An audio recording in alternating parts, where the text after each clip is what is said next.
Good morning, Vietnam. Hey, everyone. What's going on? It's yours truly here. And I'm going to be doing a quick 6 a.m. album review of the new James Taylor record, Before This World. James Taylor, I think for everyone who's probably 40 and up, needs no introduction. The man's brilliant, one of the greatest songwriters of our dispensation, and one of the most, I think, key figures in pop music. Actually, James went on quite a bit of a hiatus, not knowing if he would ever be able to do another album of all original work, and he kind of hid away for a while and went in his bell tower and worked on this album for quite some time, and presents us with something that is just it's beautiful. It's a beautiful thing. James Taylor is one of the OGs, one of the, someone that really epitomizes what singer-songwriter music should be. And for any of those, into your Ed Sheerans, your Jason Mrazes, your John Mayers, this new generation, I mean, this is one of the guys who really cleared the path for people like this. So Before This World, on Concord Records, let's go over a few of the things of this. All over. I mean, we have that classic JT sound. And, October Road, the last album he did of original material, was good. But it definitely had some more new wave sound. There was a lot of new age influence on this music. And there were a few good songs on it, but I felt that it was, a little bit monotonous and at times just kind of drowsy. But this one was a lot more captivating and clear, and had more energy behind it. We have some good accordion use on track number 7, Snow Time. There's also some very good horn usage in the song Stretch of the Highway.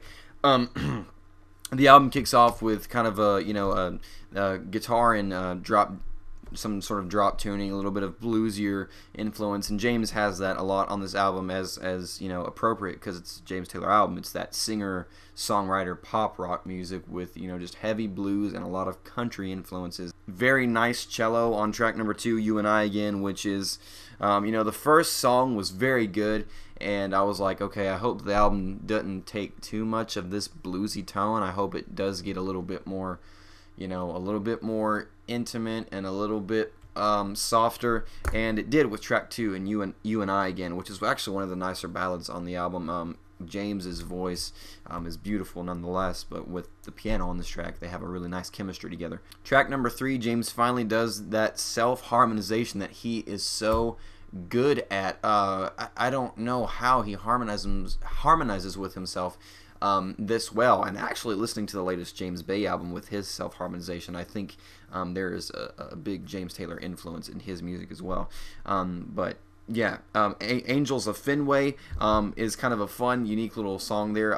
Some children's choir voices being brought in on a part of it, which I didn't really care for, but I actually respect the creativity, utilizing that in order to carry out the concept of the song. When it gets to track number 5, Montana, I think Montana might be one of my favorite songs on this album. This is the kind of James Taylor that I like, the more down-tempo, just very personal, just stripped back, slower, voice absolutely glides over the song, holding out this note. His voice, I mean, James is, by no means is he like out of it, but James is getting to that age, and when artists get older, they tend to, lose it. That's just part of aging, but James sounds just as good on this album as he did in the 70s and 80s. We have kind of a double song here that James likes to do every now and again. On track 8, we have Before This World and Jolly Springtime, which are mixed together, and Sting actually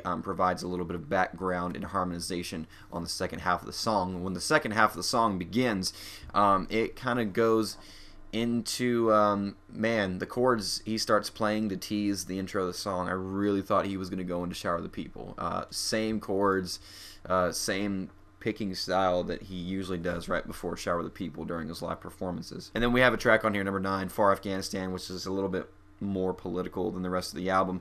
Aside from that song, dealing with the usual James Taylor themes, just kind of nostalgia, growing up in the good old days, travel, roots, roots of home, and just really fond memories of love and childhood. Great guitar tones on this thing, great backing instrumentation with the cellos and the horns and the accordions, and the hand drums on this thing.